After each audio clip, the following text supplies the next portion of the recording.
Your firearm can protect your life, but it can also cost you your freedom. Today, attorney Francois de Kock explains how everyday mistakes can easily turn legal owners into criminals.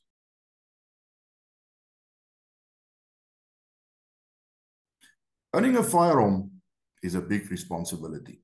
You need to understand the legal aspects as well as you get to know your actual skills when using it. We're back with part 2 of Legal Talk with Francois, and today we will be discussing everyday firearm ownership responsibilities. Francois, welcome back to the channel. Hi, Riaan. Thank you. It's good to be back. And I enjoyed our first episode last week where we gave people just like a basic rundown of how do you own a firearm. And today and license a firearm. And today we will deal with the day-to-day realities of owning such firearm and staying within the bounds of the law. If I may just make a quick correction regarding our previous video. In minute 26, I referred to the registrar of firearms. Now, this is the person who is in control of the Central Firearms Register. That is the police section that is by law responsible for all the firearms administration in the country. Yes. I mentioned that the registrar was the Minister of Police, which was incorrect. I misspoke.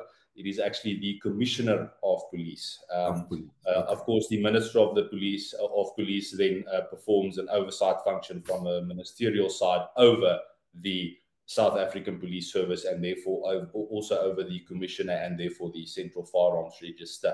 And then the one other aspect that we mentioned was the general prohibition in respect of firearms and possession of firearms, which we dealt with last week. I also mentioned that there's a specific section dealing with ammunition, and that is section 90, which basically says that you can also not possess ammunition if you are not in possession of a license or a permit or some authorization to possess that particular ammunition or a caliber capable of discharging that ammunition. But in any event, let's get into the day-to-day of firearm ownership. Yes, let's get crack-a-lacking with today's topic. So I'm going to start with this one. People often think, or maybe after a while they forget, I don't know, that the law only really matters when something goes wrong. But when I want to discuss with you what legal responsibilities it entails to carry a firearm or own a firearm on a daily basis, even when nothing happens. Yes, Riaan, there's quite a lot of provisions in the Firearms Control Act dealing with the responsibilities, the ongoing responsibilities of anybody who holds a firearm license. There are wide-ranging provisions relating to how do you carry or have the firearm in your possession in a public place, how must the firearm be stored when it is not in your possession, when may the firearm be seized from you, numerous offences created by the Firearms Control Act, firearms-related offences that can be committed either by a licence holder and or by somebody who doesn't have a licence but might be in possession of a firearm or in the vicinity of a firearm or aware of its existence. And then also there are certain procedures where either the police internally or the courts can declare you unfit to possess a firearm, meaning that you completely lose the right to possess firearms in any sense. So I look forward to discussing some of the more specific aspects of that, because as you mentioned, you have many people who think that once they've now licensed the firearm and they've jumped through all the hoops of the proficiency training and the competency application and the license motivation, they can now possess it like they would some kind of a toy or a vehicle or something like that. And the truth is that it is completely wrong. It is very strictly regulated, and you might find yourself in big trouble by often simply just making let's call it an administrative error, or failing to do something that you did not realize you were obliged to do by the provisions of the Act, or doing something that you didn't quite realize was unlawful to do. But I think we'll get into all of that. Okay. If I carry a firearm in public, How much does my behavior and my general attitude and my decision making influence, uh, or how much does it influence whether I stay within the boundaries of the law or end up in serious trouble? And I specifically, if you don't mind, under this point, want to also touch on, because we're talking about behavior and attitude and decision making influence. People who carry in public and they become under the influence of some outside substance like say alcohol or something, because that influences your decision making to depending on how much you imbibe to a serious extent, and that can have a problem. And I think that is something that a lot of people probably need to be reminded of, especially now over this time of the year, the festive season. But in general, can we include that in this part? Yes, certainly. I think we will deal with that a bit later on in detail as well when we come to these specific offences. And that, of course, includes being handling a firearm while under the influence of any intoxicating substance or anything with a narcotic effect. That is actually the actual wording in the Act. But let's start to answer the first part of the question. So Section 84 of the Firearms Control Act provides that when you are in a public with a firearm, in the case of a handgun, it must be carried in a holster or a similar holder, which is designed for that purpose, and it must be attached to the person who is carrying it. And it must also be completely covered. That is what Section 84 provides for. So for starters, open carry, subject to certain exceptions, but open carry in public is illegal. And to answer your question of the responsibility and the impression that one could create, and the fact that you are going to have to control the narrative in any situation where you ended up using your firearm in public as opposed to looking like the criminal, you must be very aware of the fact that most people obviously do not know firearms, they do not carry firearms, they aren't familiar with firearms. If anything, they are scared of firearms. And therefore, if you carry in public openly, which is unlawful in the first place, because Section 84 clearly provides that it must be completely covered, and in addition to being attached to your person and in some kind of a holster. But in addition to it then being unlawful to carry open in public, one must consider the practical and tactical implications of being the one that is first seen by everybody as having had a firearm. I deal almost every day with instances where people are charged with the offense of pointing of a firearm, and where they say to me they never pointed the firearm at anybody. But the problem is the moment you are seen to be the one with the firearm, people without context immediately might assume that you are the aggressor. So you want to be within the bounds of the law when you carry in public and you are a civilian. In other words, you are not a police officer in uniform or a security officer in uniform. You must keep your firearm completely covered.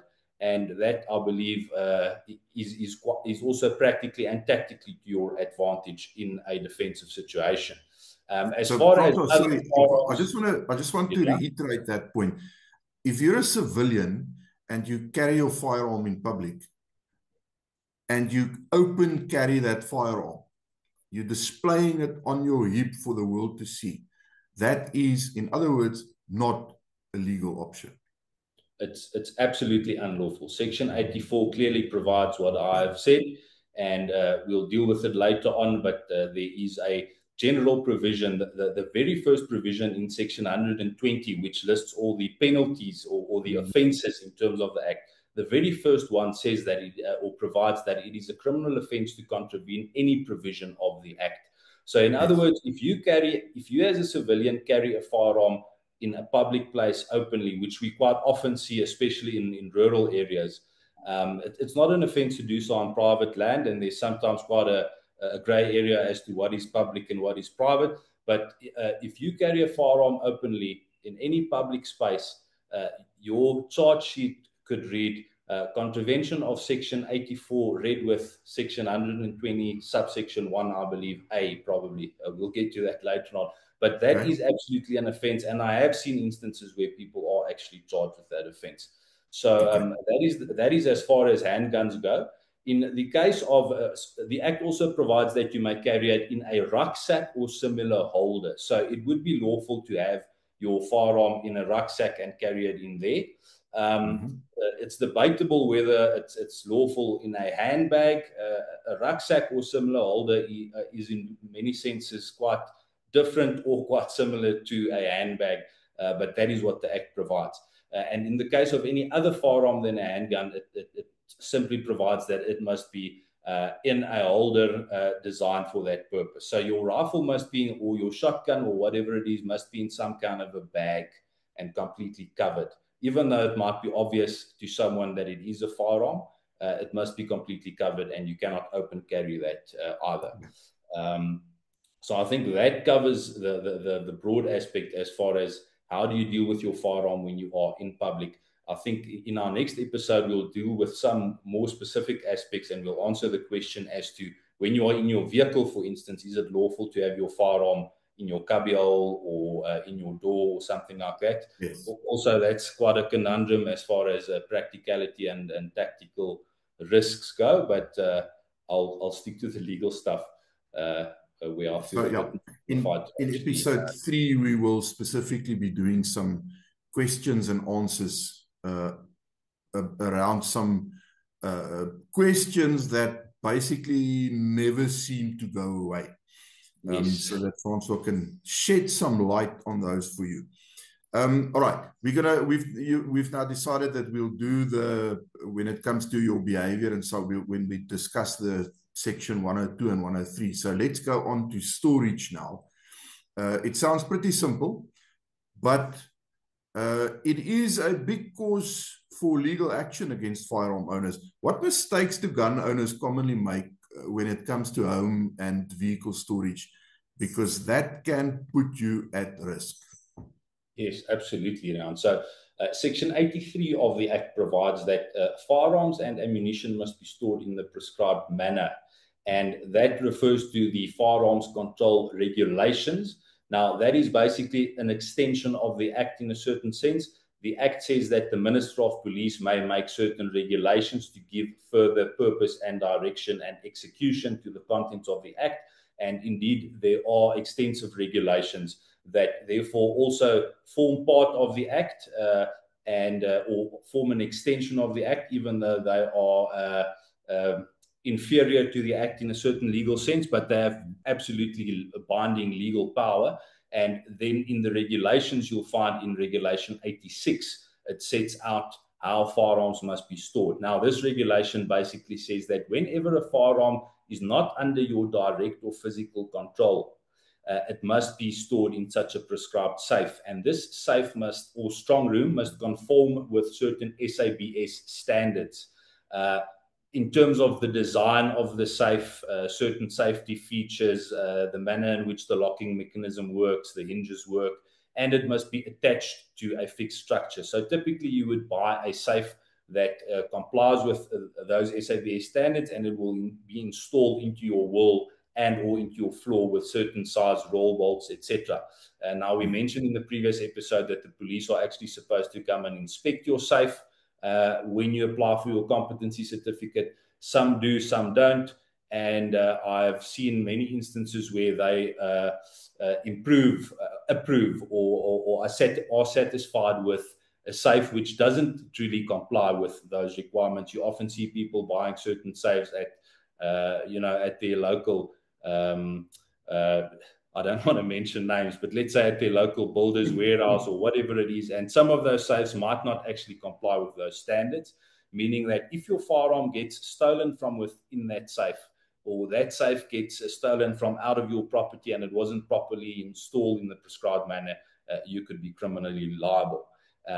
It is also unfortunately, the Act doesn't define what direct and physical control means. In other words, when is your firearm under your direct and physical control and when not?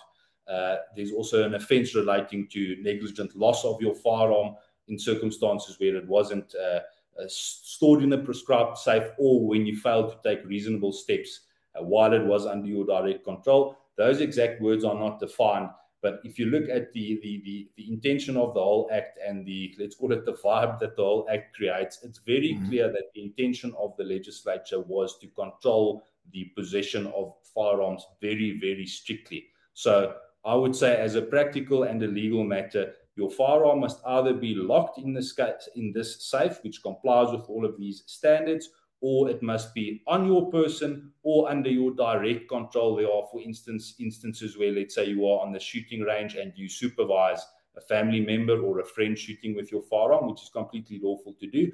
But you must decide what direct physical control means. But it certainly does not mean leaving your firearm out of sight or in your vehicle when you aren't inside it and able to, prevent anyone else from accessing it. So that's more or less the situation with storage. If your firearm, because, and I mean, we'll get back to this question probably in episode 3, but while we're on the subject, if your firearm is locked in one of those vehicle safes, yes, how risky is that? Well, I think from a practical point, it all depends whether or not you own a Toyota, first of all. And then it depends on a few other things. Because I think, practically speaking, there's at least a reasonable chance that your vehicle will be stolen at some point. Yes. But the law does allow, the Firearms Control Act and regulations do allow for firearm safes installed in vehicles. There are certain requirements to which they must comply also. They are typically attached somehow to the chassis of the vehicle to prevent, well, not to prevent, but to make it very difficult, as in the case with a firearm safe in your home, for instance, to make it difficult for somebody to actually break it open or remove it. So legally speaking, you are entitled, if you have a safe that is installed in accordance with the prescriptions, to store your firearm in that safe. You do find there's, for instance, a brand called Pangolin that installs rifle safes on the back of buckies, etc. So yes. I'm not opposed to it at all. I think obviously it's a certain risk that your vehicle gets stolen and the firearm yes. is gone with it. But if it's done properly, you can lawfully store it in your vehicle. I would use that as a last resort. But I think, practically speaking, we do know that it does happen, that you are on your hunting trip and now you need to stop somewhere for a moment and go into the shop or whatever it is. And it's always very risky to leave a firearm. It's unlawful, but also very, very risky to leave it locked inside your vehicle. But the moment that it is in such a prescribed safe, at least you are not on the wrong side of the law. Yeah, but the risk is big. It's a vehicle.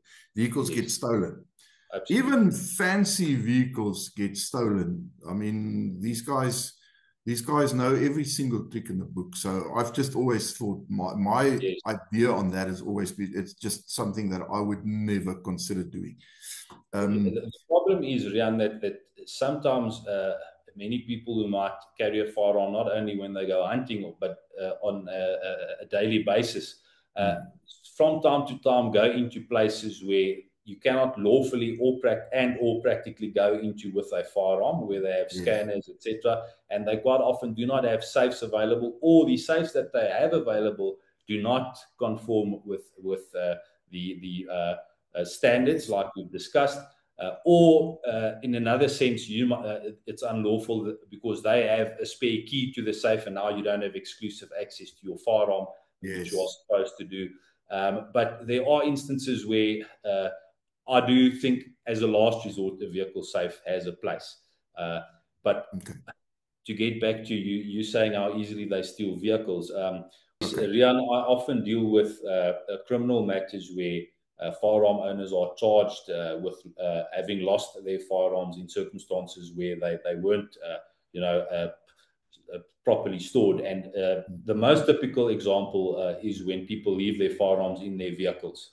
And you won't believe the facts surrounding these matters. And often you have CCTV footage that show how a brand new vehicle is opened in 30 seconds flat or less than that. Yes.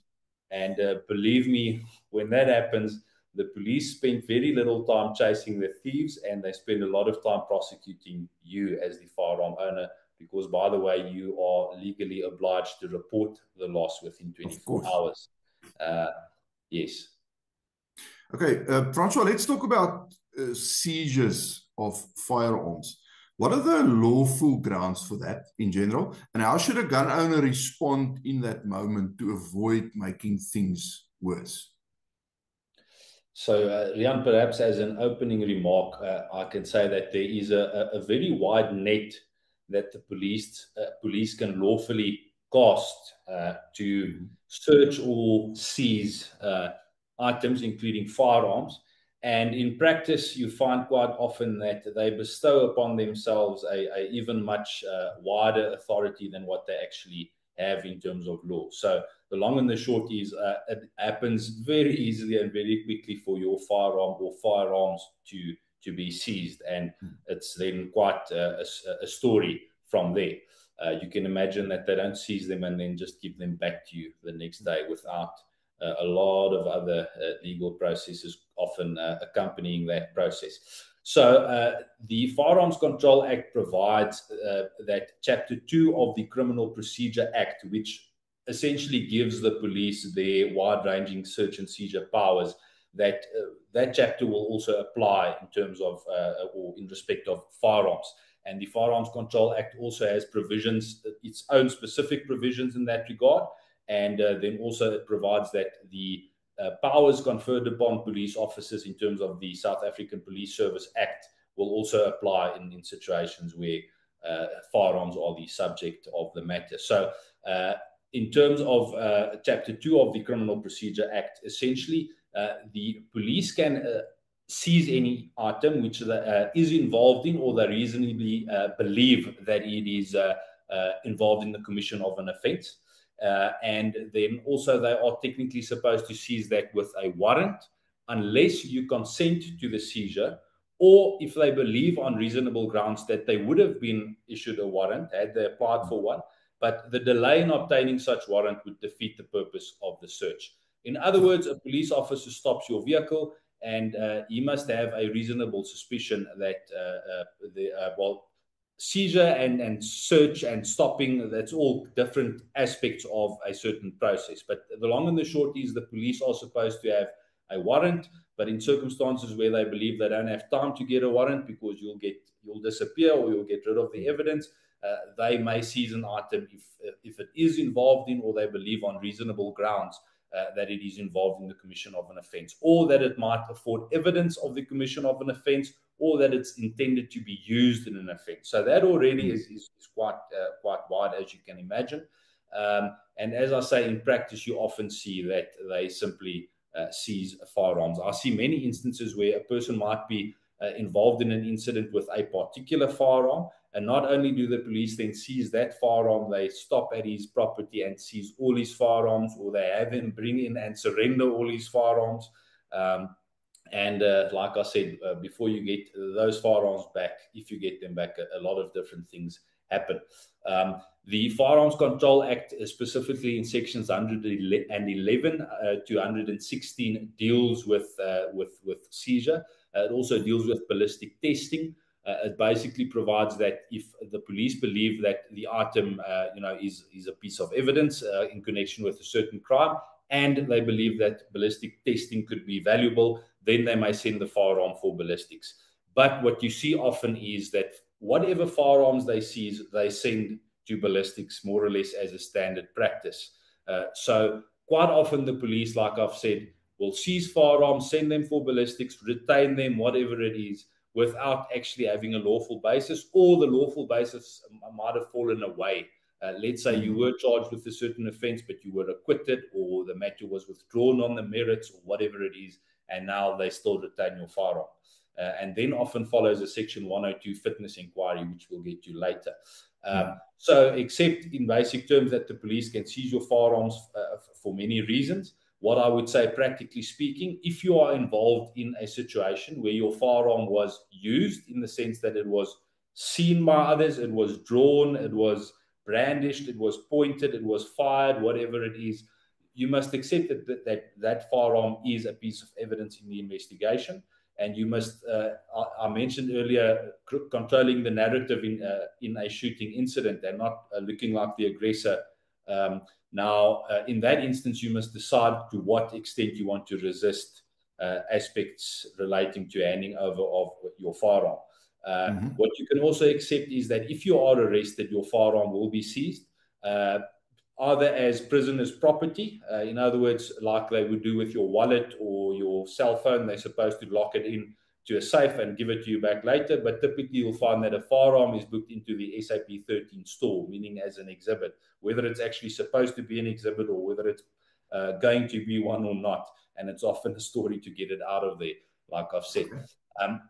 What I would advise people certainly is that the moment the police tell you to bring in all your firearms, or that you need to open your property for them to hand over all your firearms, I would immediately involve a lawyer and try and resist that as far as it is possible and lawful. But you can accept the primary firearm, the firearm that you actually used during a certain incident and which features as part of the story, is an exhibit, and the police are entitled to seize that.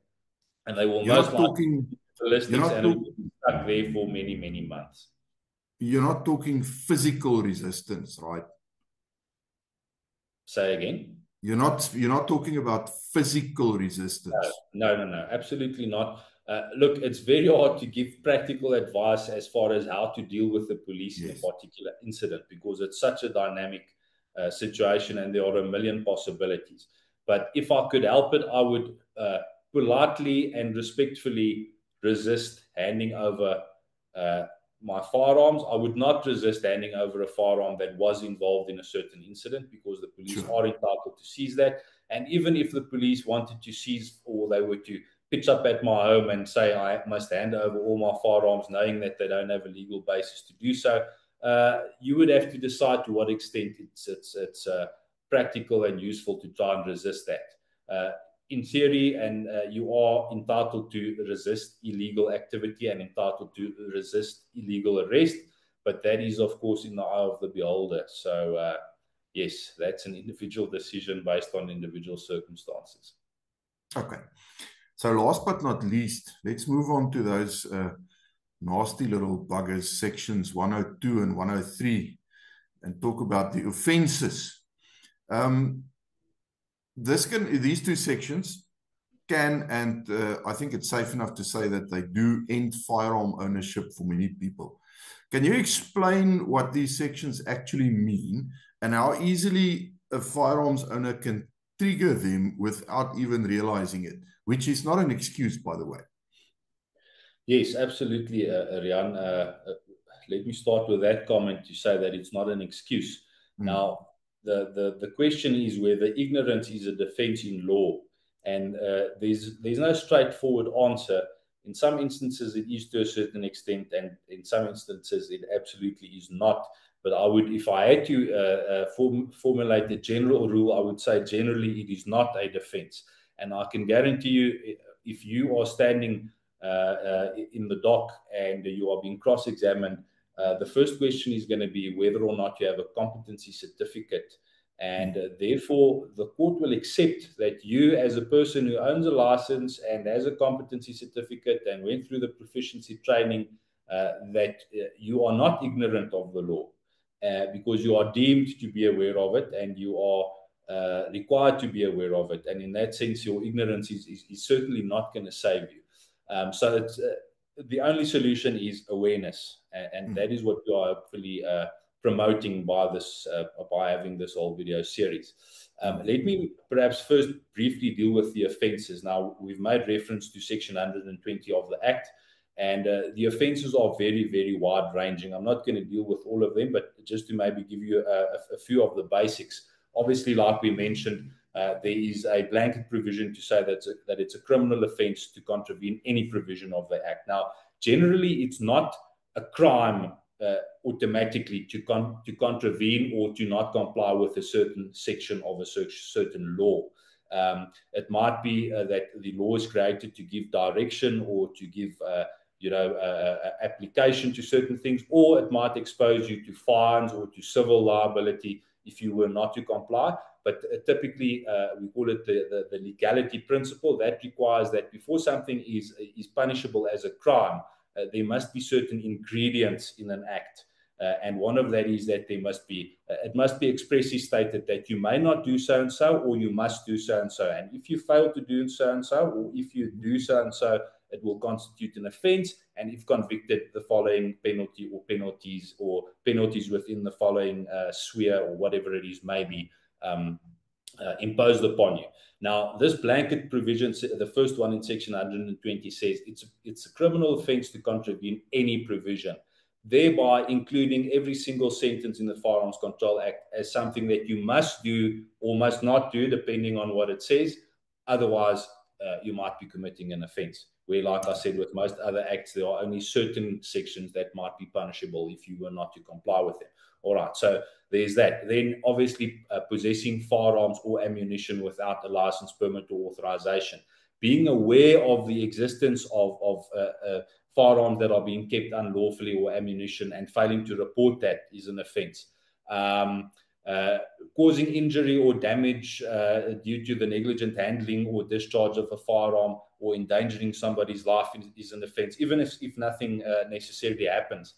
Handling a firearm under the influence of anything with an intoxicating or a narcotic effect, pointing a firearm at someone without good reason to do so, discharging a firearm or an air rifle, by the way, a pellet gun, in a built-up area or in a public area without good reason to do so, failing to lock away your firearm in a prescribed safe, losing your firearm due to the failure to lock it in a prescribed safe. Now, that's two different offences, by the way. So if you leave your firearm under your pillow, and let's accept that you are no longer under direct control of it because you are far enough away removed from it that there clearly is no debate about direct physical control or not, and the police or somebody finds it there, or somebody goes and reports to the police that it was there, even though it wasn't stolen, that in itself is a criminal offence. And then losing the firearm or being dispossessed of the firearm due to the failure to lock it in the safe or the failure to take reasonable steps while it was under your direct control. In other words,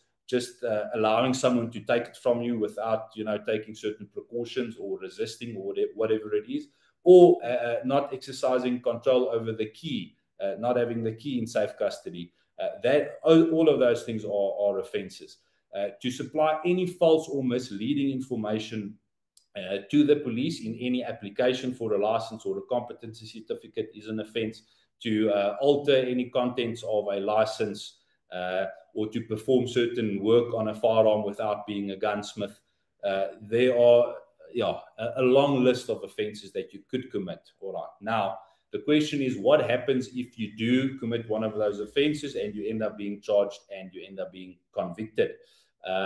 Section 103 of the Act provides that when you are convicted of an offence, not only Firearms Control Act offences, but also certain other offences, in certain instances, you become automatically unfit to possess a firearm because of the fact that you were convicted of a certain offence, unless you can convince the court otherwise.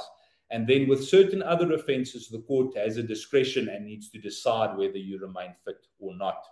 So suffice to say, if you are convicted, many of the offences in the Firearms Control Act and many serious offences qualify for you to become automatically unfit just by virtue of the fact that you were convicted of that offence, unless you convince the court otherwise. And in many other instances, the court has a discretion and the court decides whether you remain fit or not.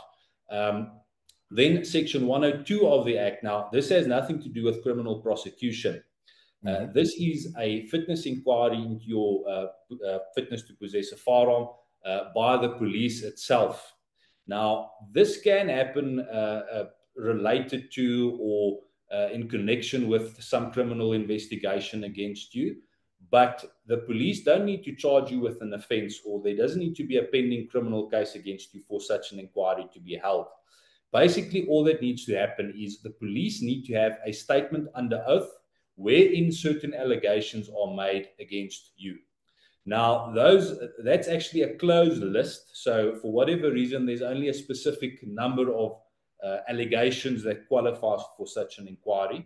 But if the police are in possession of a statement under oath, which basically says that there's a permanent protection order which has been issued against you, or that you are inclined to violence, or that you have expressed the intention to hurt or harm another person by means of a firearm or a dangerous weapon, or you have failed to take the prescribed steps for safekeeping of a firearm.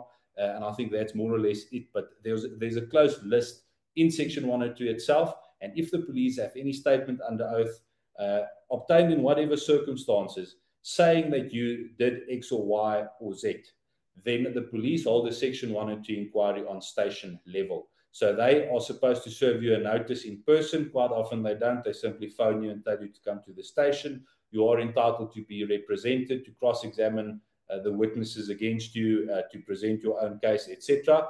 But this whole process happens, like I said, at station level, quite often with due respect by a police officer who does not have the knowledge or the skill or the ability to conduct this process. And in a certain sense, the person conducting the inquiry is quite often judge, jury, and executioner. And they then make a decision there as to whether or not you remain fit to possess a firearm. Now, if you are declared unfit either by the court after being convicted of a certain offence, or by the police under Section 102 after they have decided to hold an inquiry at station level, you must then within 24 hours surrender all your licenses, authorizations, permits, firearms, ammunition. You can appeal against that, but the Act provides that the appeal will not suspend the declaration. In other words, while the appeal is pending, you are still unfit and you must still surrender your firearms. And I've seen, unfortunately, I've seen these inquiries go very well, and the respondent being treated very fairly. I've seen instances even where I think the police were quite accommodating, where they could have declared the person unfit and they didn't, because they do have a discretion at the end of the day. But on the other hand, I've seen these inquiries happen where there is an absolute total disregard for the respondent's rights in general, but also the requirements set out expressly by Section 102 in particular. So that is unfortunately a very, very dangerous mechanism that the police can use against you. And all they need is a certain statement under oath. So be very mindful of that. And yes, like I said, if you look at all the offences, if you look at Section 102, Section 103, and by the way, there are also other provisions in the Act that allow for cancellation of licenses, etc.